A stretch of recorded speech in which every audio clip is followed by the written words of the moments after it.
Friday in Tryon, North Carolina, another gorgeous day, very hot.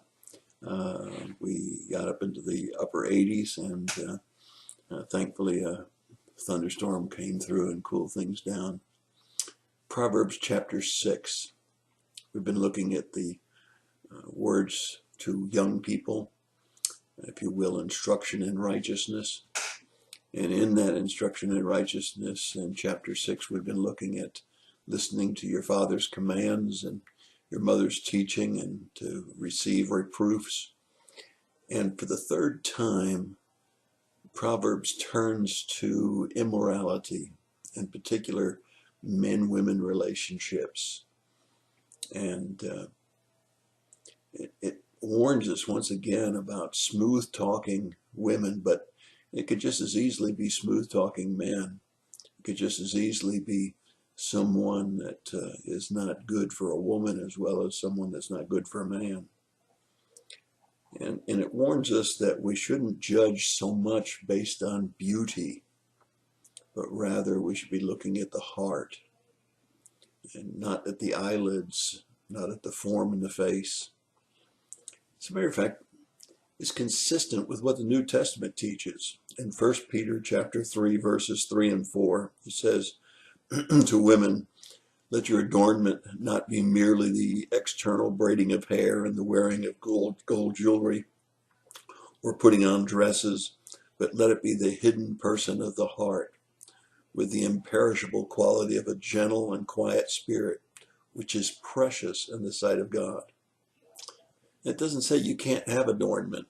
It says don't let your adornment be the only thing, but rather let it be the hidden person of the heart, the imperishable quality of a gentle and quiet spirit, which is precious in the sight of God.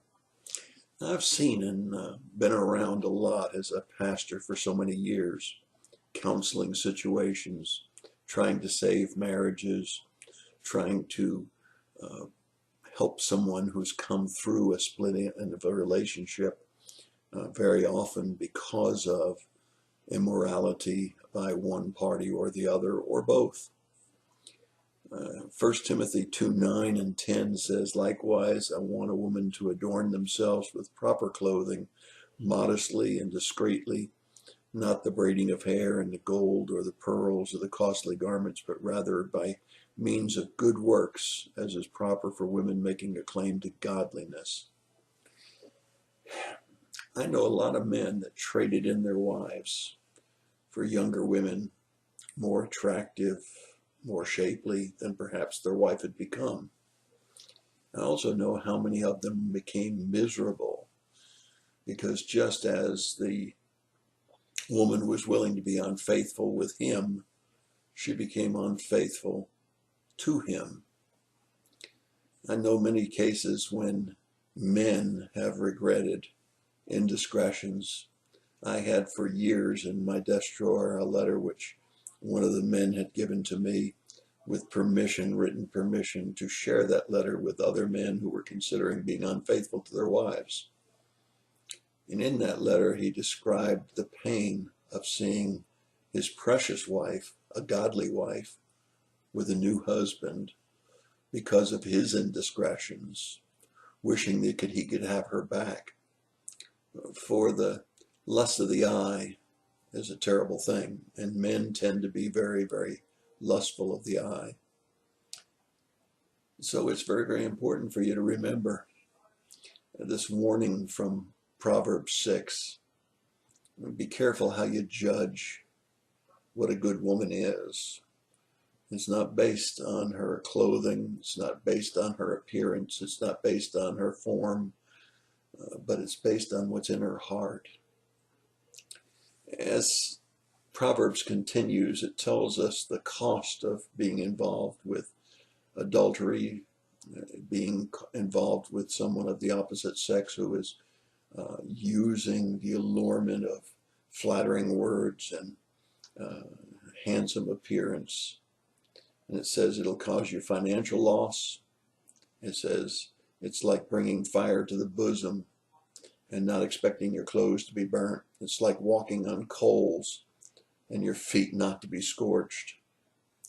And warns us if we think about taking our neighbor's wife, and quickly the proverb compares that with stealing, because that's what we're doing. We're stealing our neighbor's wife. It's coveting, and going beyond the coveting to actually taking.